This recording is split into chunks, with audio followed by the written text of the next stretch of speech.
Hey guys, welcome back to my channel. Today's video is going to be a, I don't know what I'm going to call it, but I am going to show you how I do my bills each month. Now, I did a video similar to this before. I attempted to, and I ended up calling it my budgeting based on monthly income video, and that is because I think I sat down with the intention to film one topic and ended up doing another. But it really was more about how I budget our money with one income each, not one income, but a monthly income each month, because I know that a monthly income is a lot tougher to figure out than an income where you get paid 2 or 3 times a month, twice a month, or 4 times a month. So I'll link that video below if any of you guys are interested in seeing that. It is a very, very long video, but I do think that I provide some good tips in there, so it might be worth watching. And this video is going to be a little bit different. This video is going to be specifically how I, like my system of paying bills each month, to kind of show you how I keep track of everything, to make sure that we don't go negative into our account, or to make sure that so that I can keep track of what I've paid and what I haven't paid and that kind of thing. If you want to go ahead and give you a list of the materials you're going to need, you're not going to need very many. I just use a monthly planner. You can use anything that you want. Any sort of paper and pen system that you prefer. I'm going to show you what I use, which I did show you in my budgeting video, and that is this little monthly planner right here. These are $1 at the Dollar Tree. These are my favorite forms of monthly calendars. I think that I have found them at Big Lots for $1 first, and then I started finding them at Dollar Tree, so I've been purchasing them there ever since. But the point is, you can get a cheap dollar monthly planner. It's very thin, and I'm going to show you a blank page. It shows you the entire month spread out across 2 sheets of paper. So what I do is I write down the bills in in the date that they're due on. For a monthly budget, like when we were in the military, when he was and I was budgeting our money, he would get paid twice a month, once on the 1st, once on the 15th. So I would write down all of our bills between the 1st and the 15th in the first day of the month so that I could get them all paid at the very beginning. I did the same thing on the 15th day, so any bill that we had between the 15th and the 30th, I would write it down on the day of the 15th and just pay it off as soon as we got paid. It was really easy. I would recommend doing the same thing if you get paid weekly or twice a month. Just figure out what bills you owe between your pay weeks and write them down on that first payday so that you can get all of those paid off at the very beginning and not have to worry about it for the rest of the month or for the rest of the week or for the next 2 weeks or however you get paid. So that's kind of what I do here, except what I started doing was writing down the bills on their actual due date so that if we do get caught up and we can't pay a bill, I will know which ones take priority. So I will know that, you know, if today's the 9th, I need to make sure these bills are paid here on the 9th before I move on and pay anything else. And I really like this calendar because it helps me keep track of everything.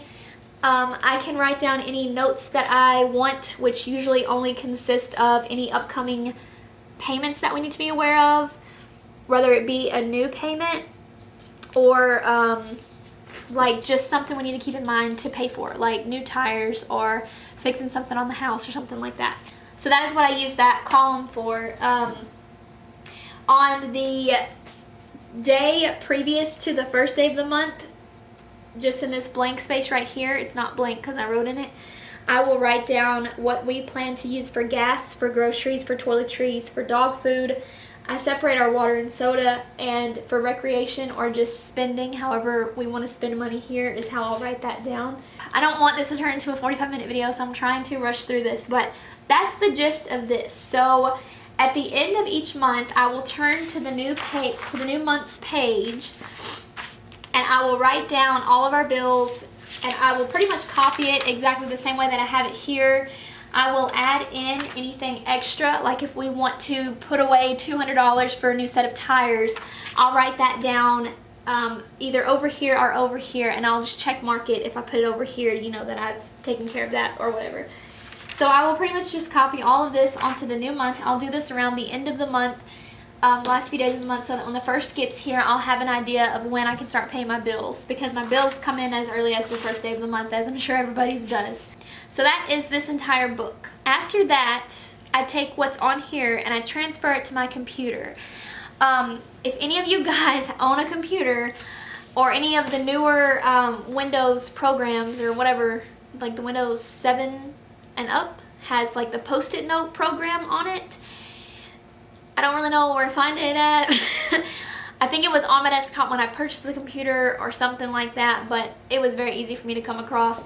So I just have like several Post-it notes up in the corner of my desktop, and I'll show you that in just a second.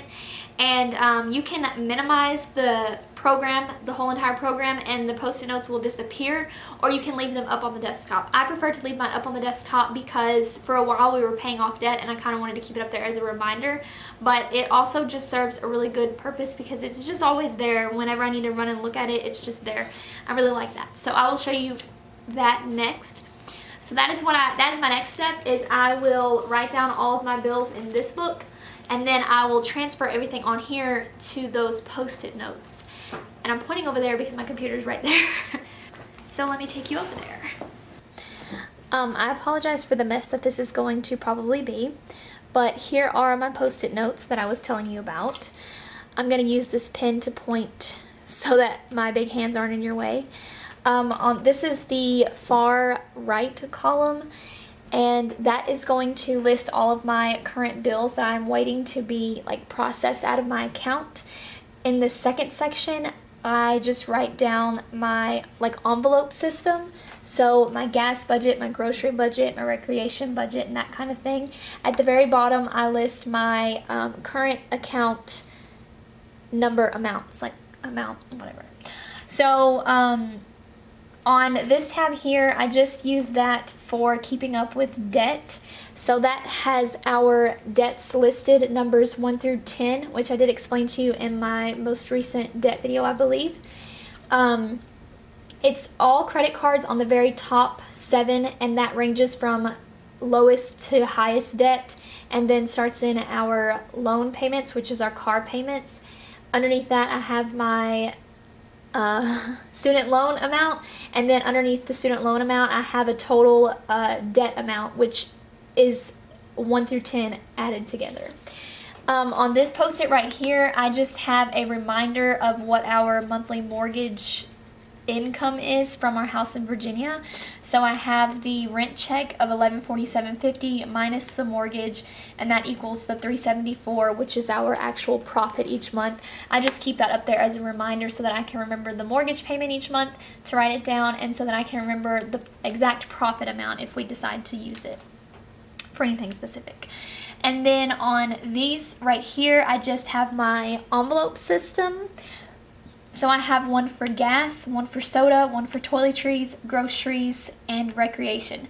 This I don't really use anymore. That's just for my jewelry, which I was setting aside money for, but I'm no longer doing that, so I'm not really using it. But what we'll do is if we go out to eat, we'll write that amount here. If we go spend gas money, we'll write that amount here. Same thing for soda and toiletries, groceries, and then I will subtract that amount from this overall amount here. So I've already written in 20 in my example that I told you, which I don't know if I've already included in this video or not. If we spend $20 on gas, I'll subtract it from our budget of $300, and so on and so forth until this gets down to 0. That really helps me to learn how much money I'm spending each month, and it really helps me to keep a good eye on how much money I'm spending each month, especially if you don't already know. And then I also want to make sure that I'm staying within budget. I know that I only need to spend $300 of gas, so if I'm spending $500 of gas, I need to figure out what did I do that month that I was doing so much extra driving around. I mean, that's $200 more that I can be saving, so might as well, you know, monitor that. And then same thing with groceries. Like if I know that I'm only going to need $400 worth of groceries each month, why am I going to the store and spending $600? So it just helps me better monitor. The envelope system helps me better monitor our money. Even if we do already have a budget and we already know how much we're going to spend, it helps me to monitor that to make sure that I am within my spending limits. That's why I like to have these extra tabs. That's pretty much it. So I'm not going to set up over there and wrap this video up. I feel like this video is a little all over the place, and I think I'm a little spastic because my battery's dying. But anyway, I just wanted to show you how I transfer all of my bills from this book over to my computer. Once I've done that, I just use like my calculator and subtract everything that is to come out of our account, and then I leave my total of my new account number like at the very bottom section of that first tab that I showed you. And I will just continue to do that and update it throughout the month so that I will make sure that it is on track. And that's pretty much it. So that is pretty much all that I do for paying bills each month. That's the way that I do it, and I find my husband thinks that's really complicated, but it's really easy for me, and it allows me to keep up with everything accurately. Otherwise, I don't know if anything's coming or going, and I end up in negative, and I don't like that. So I hope that this video was helpful for you guys, or insightful for you, or just fun to watch. Thank you so much for watching, and I will see you guys in the next video. Bye!